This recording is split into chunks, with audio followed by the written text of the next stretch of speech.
Would you like another question, Your Holiness? To be compassionate, do you have to believe in a personal God? Don't know that. To be compassionate, must one believe in a personal God? Yes. I think yes and no both. To many people, yes. I feel very purpose of concept of God and Creator is to develop firm sort of the conviction, the value of compassion.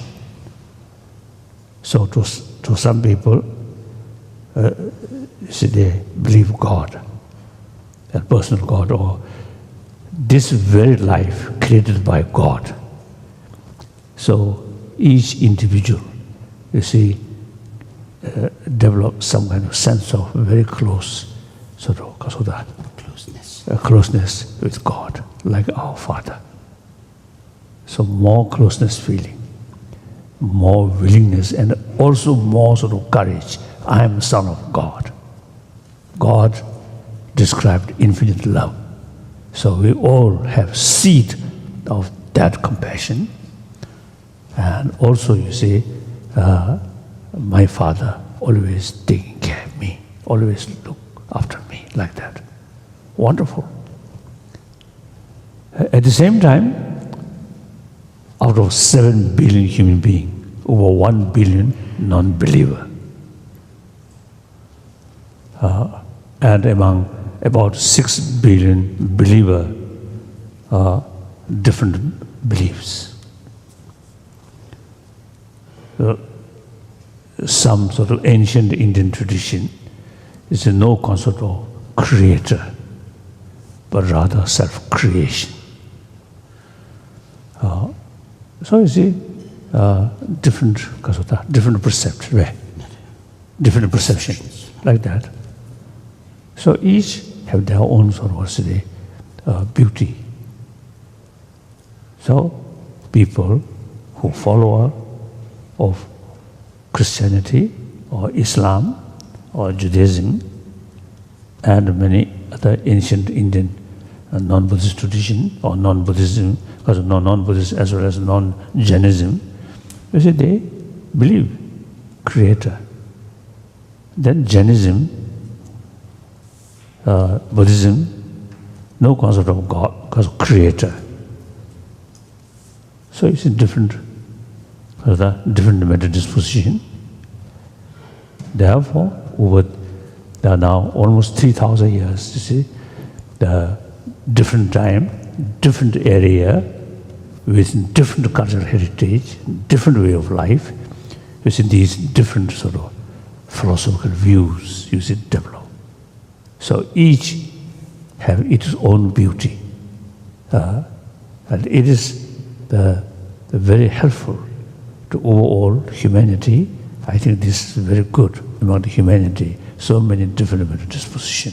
So different way of approach to promote inner value. Wonderful. Then to non-believer, as I mentioned briefly, one of my commitment is promotion of human value. That also I call kasota, basic secular ethics. Secular ethics mabit kasa.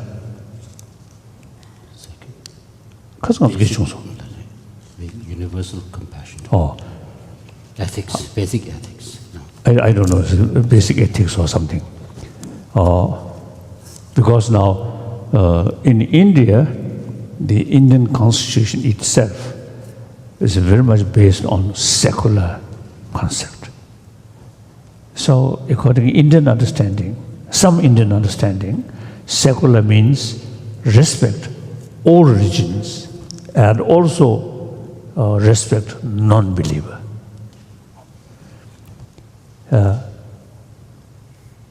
In the West, secular means disrespect religion, and also some, I think, negative attitudes toward religion. So the very word secular different sort of the interpretation. So in any way, now out of 7 billion, over 1 billion non-believer, these are also human beings. I think one problem is those non-believer, since they do not accept any sort of spirituality, spiritual value, so they also, you see, not much pay attention about love, compassion, forgiveness, tolerance, these things. So that's a mistake. Whether accept religion or not, that's one question.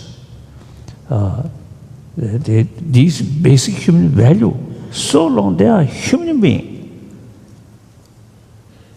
you have to sort of give this deeper value. Without love, how can develop happy family without love and kindness? And actually, we are social animal. Social animal, you see, they mentally, emotionally, there must be some sort of the way of thinking which bring together. That's love.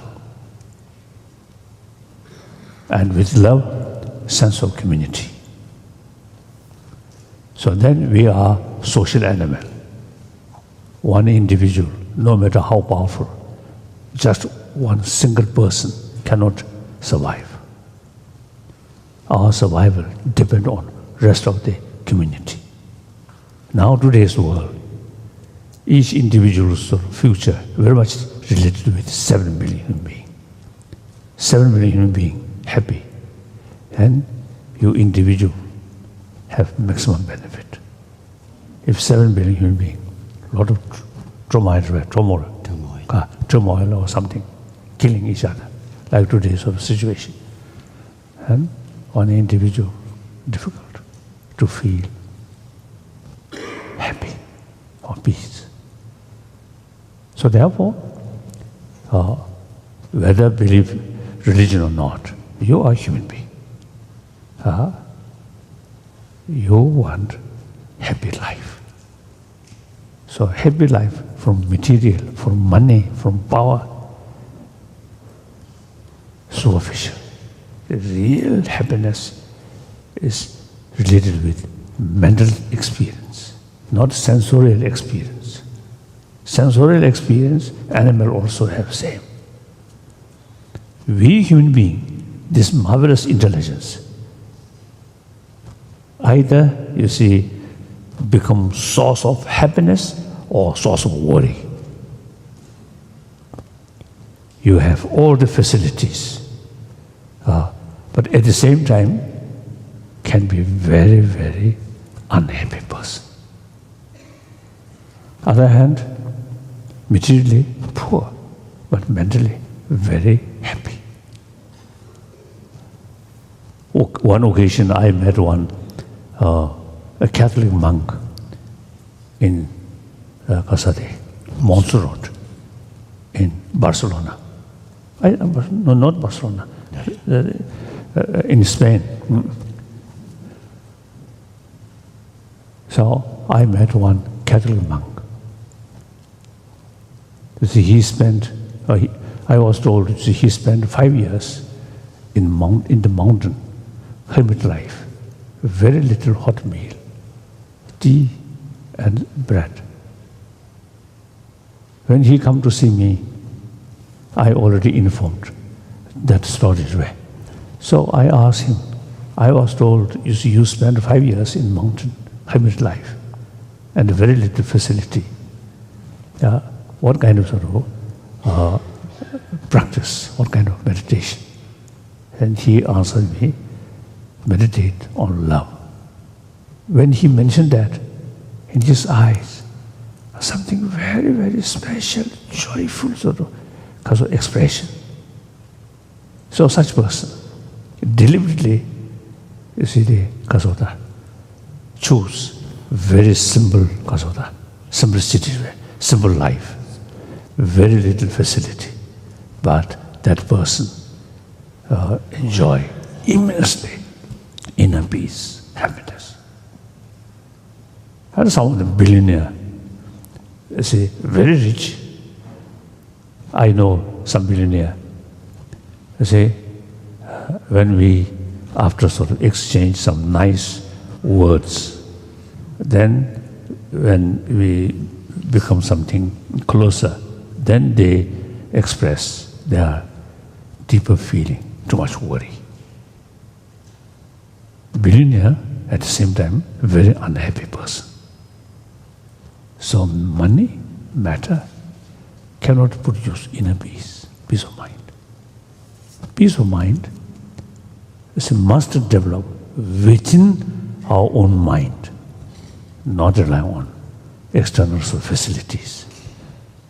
Actually, physical difficulties can subdue with because of the mental peace.